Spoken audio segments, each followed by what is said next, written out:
Hey there adventurers, welcome back. Well, today we're going to do the spark plugs on our 2016 Toyota 4Runner.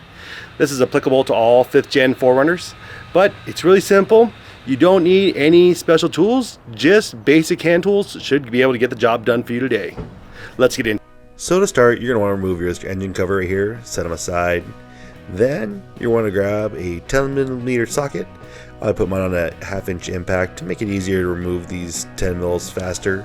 You can use a regular ratchet. Finally, you're going to remove these clips and then use a clip removal tool for these other ones to hold on to the air intake duct. We have to get this all out of the way so that way we can make this much easier access, and then remove this hidden 10 mil right there, and then set aside the 10mm bolt for later. Then you can squeeze on the air intake tube and gently start to remove it. Now granted, there is the two air ducts you have to remove.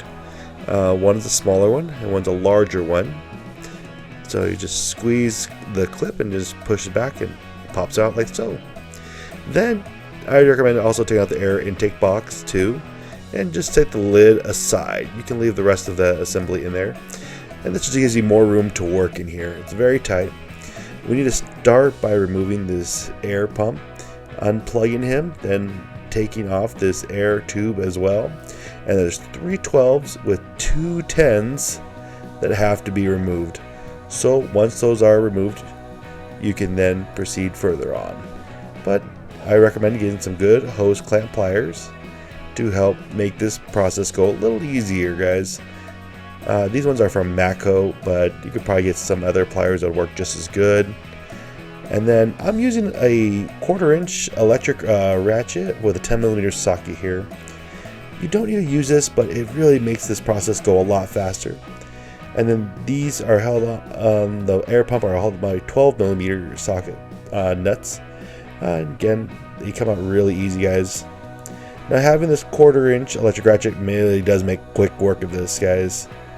So we're going to go ahead and remove this bracket as well with the 10mm socket. And then using a flathead screwdriver or a pick, whichever you prefer, to lift up gently on the clips. Take your time at this step. And if you break the clip, it's not the end of the world. These happen, it's very common. These get very brittle over time.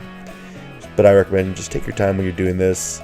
I know, look, I'm working fast, but I just sped this footage up to move this process along.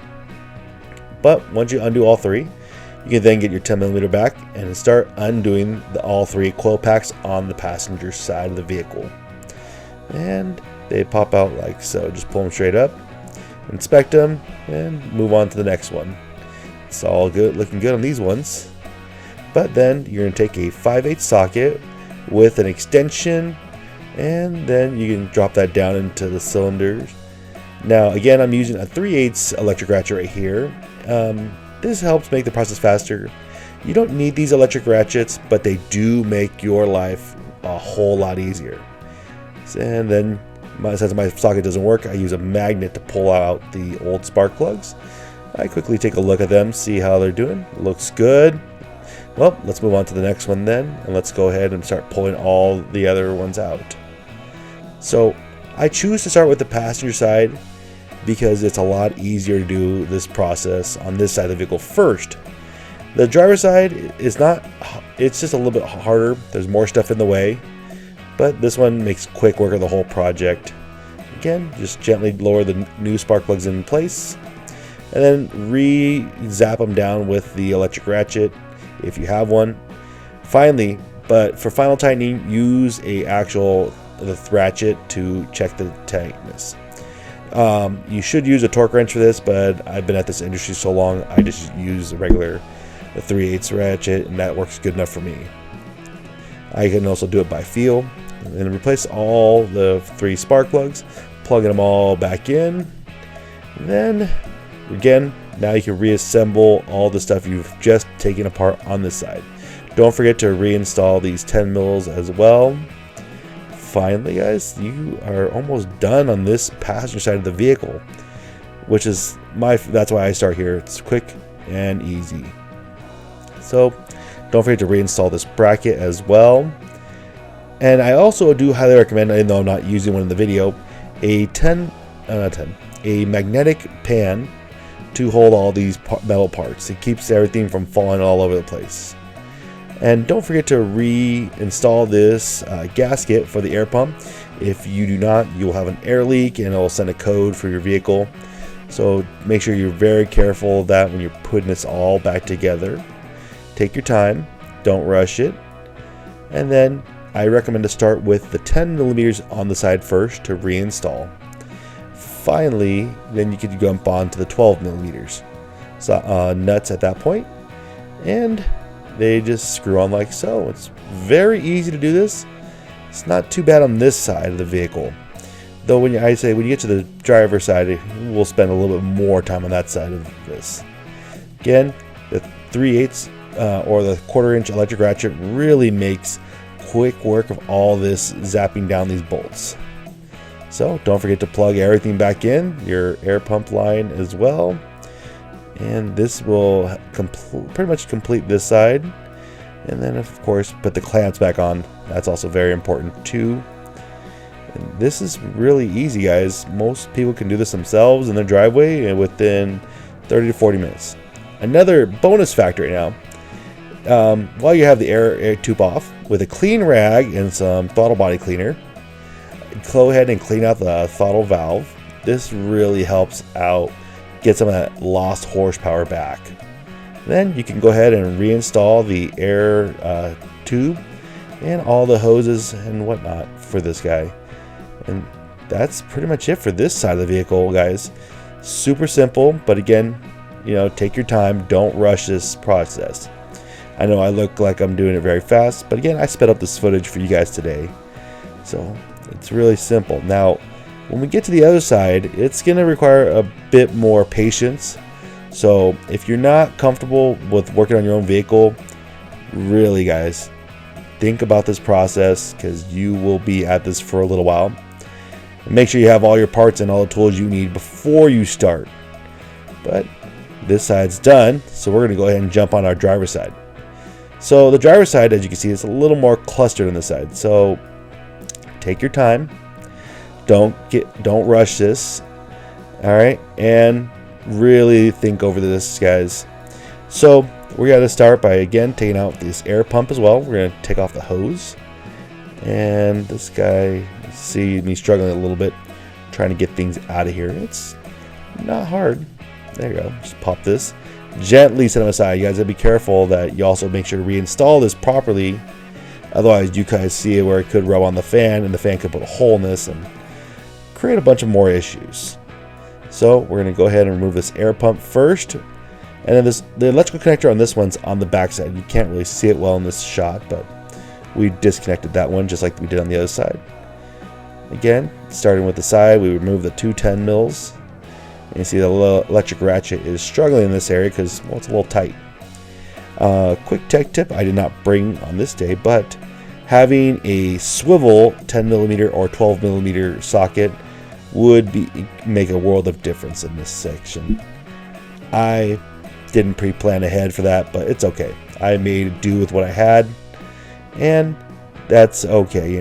This is just one of those things that you learn from as you go on. So a swivel 10 mil and 12 mil on this side is a lifesaver. But no worries though, we just kept chucking along on this one. And also having several extensions as well.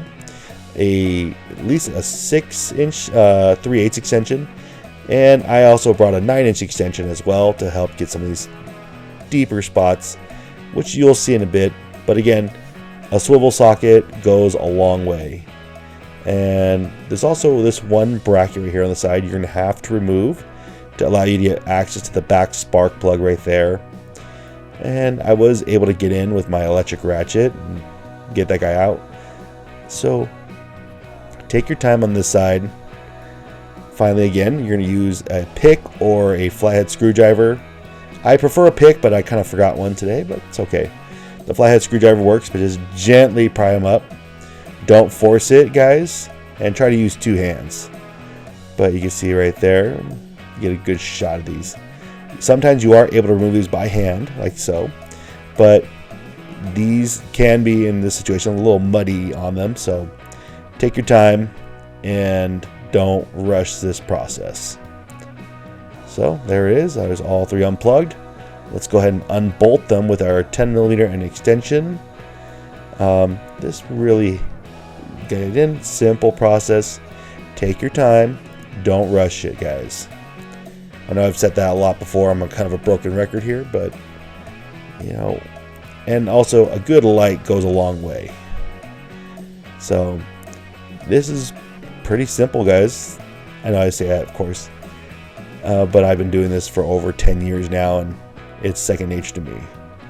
So now if you have smaller hands, the bonus for this part, because this just makes it easier, but if you have bare paw hands like me, it's not that bad. You're still able to get in there. You can just get a little more dirtier, and your knuckles get a little more busted up. There you go. Coil packs look good. Let's go ahead and start pulling spark plugs, guys. So you can see I'm using a longer extension right here with another extension. And I bust out the 3/8 electric ratchet to really zap out these guys and make this go faster. Now, sometimes they are a little tight in there, and that's okay. But you just loosen up with a 3/8 ratchet and you're set to go. So that's pretty much it for that part. Then again, bust out your magnet again to pull all your plugs. Alright, looks good. Nothing too bad on this side. But let's go ahead and pull the rest of the spark plugs out. Now, I wasn't able to use the electric gun for that last spark plug in the back, but had I had a swivel socket, it would have made a world of difference. But it's okay if you use a regular 3/8 ratchet to remove their plugs.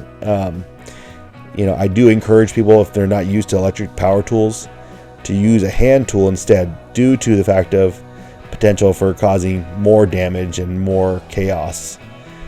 So take your time, guys. Do this one when you don't have to go anywhere and you're not in a rush. That way, you know you get the job done right the first time. But again, we'll fish this guy out. Brand new spark plugs going in. We picked up these ones at Advanced Auto with their fire sale. Honestly, guys, if you can still get parts from them, go for it. I think I paid only like $5 for these spark plugs, so it was a steal. So we'll go ahead and reinstall all these guys. Again, a 3/8 electric ratchet really does speed up your process. But however you guys get the job done, that's up to you. I know I prefer this. As a professional technician of over 10 years, this is the quickest way to get this job done. But if you're not comfortable with electric power tools, or you just don't have the budget for it, a good old-fashioned hand tool works just as good. So we've got this handled right here. Now we're getting on to the final steps of putting everything back together. And like I said, you gotta take your time. You know, automotive work is time consuming, and you need to do it right the first time. That way you don't have to pay some guy to do it right the second or third time for you, and it doesn't cost you more in the long run. Then finally, take your time to reinstall your coil packs. They all just slide in very gently. Don't forget those 10 mils again, and to reconnect them as you're plugging them back in as well. I know I didn't show that, but please make sure you re-plug in all of them to the correct coil pack. So, and there it is, guys. Zapping back on our 10 mils for the coil packs. It's pretty simple though. Like, most people can do this themselves, but if you don't feel comfortable, there's plenty of repair shops out there in your neighborhood that could do the same job as well. But, you know, for us, this is how we keep our maintenance costs down at Wonder Off-Road, especially when you have a fleet of vehicles like us. We have the Cruiser and the 4Runner. Now, the Land Cruiser is a lot easier to do the spark plugs than this one. Maybe I'll do a future video on that one too. Finally, for your secondary air injection pump, this one you do need to fiddle with it and finagle with it a bit more to get it into place. Then again, don't forget to install the two 10mm on the side first, and then you can go ahead and reinstall your 3 12s. Also, do not forget to plug in your electrical connector that was in the back. I didn't film that, but that was plugged in. And there it goes. Also, I'm a big proponent of hand tightening first. So run them in first with your hand just to make sure the first few threads are good. Then you can hit them with the electric ratchet or whichever you choose to use. But again, you see how fast I'm able to zap all these down. Now granted, all this footage is sped up so we can move the process along. I was moving a lot slower, but it's alright. Finally, don't forget to reinstall this bracket in the back. This really helps support the plenum, so that way you don't create unnecessary rattles or knocks. But that's pretty much it, guys. So with that reinstalled, it's now time for the best part of all, guys. We get to go ahead and start this thing, which I recommend after reinstalling all these parts and plugging everything back in, that you do start the engine and run it for a period of time to make sure there's no misfires or any other check engine lights on. Also, don't forget to plug in this air injection tube and reinstall the hose clamp on it as well. Again, guys, loose hoses and loose connectors can cause check engine lights and misfires. And there you go, guys.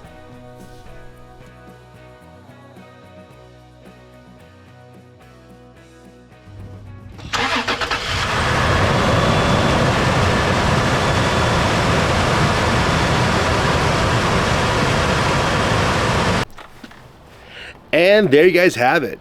That's all it takes to get your Toyota 4Runner spark plugs replaced. Again, you guys, this is a simple task. You don't need anything fancy. Just need a little bit of time and patience to help get your work done with this vehicle. Now, it also does help when you do clean out the throttle body in the process of this, when the air intake tube is off. Doing that helps get some of that lost power back from carbon buildup on the throttle blade. But it's all good now. So guys, if you like this content and want to see more like it, please click the link in the description below and like, comment, and subscribe. We'll catch you in the next one.